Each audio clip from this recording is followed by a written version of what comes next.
मଣିष निजर सुंदर जीवन बितेवा सहित अतिवाहित करने सहित गोटे पशुर मध्य सुंदर जीवन बितेबार अधिकार रही।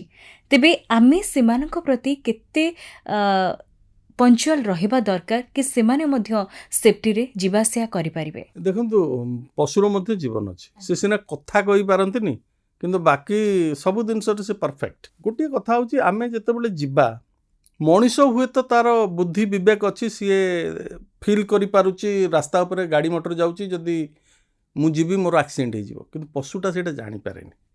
बहुत समय से माने पसी आसंती, हठात पसी आसंती। तेणु आमे कहि परिबेनी जे आम रास्ता उपरको पशु पक्षी न आसंतु बोली, कारण से माने आसीबे।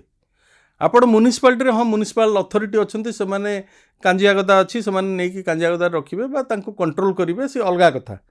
किंतु आप रूराल एरिया टिके जस्ट 20 किलोमीटर भीतर को जातु माने बाहर को टाउन बाहर को जातु आप देखिए जे रास्ता घाट सब आड़े पशु रास्ता बाट हो जाऊे चारण भूमि की चरिया एवं बहुत समय बुला कुकुर बुलूँ षंढ बुलूची एमाने दिन राति 24 घंटा बुलू था। तेणु जितेबाला से रास्ता उपरक आसुंच आमे भी जाना उचित जे सेमानकर भी जीवन अच्छे।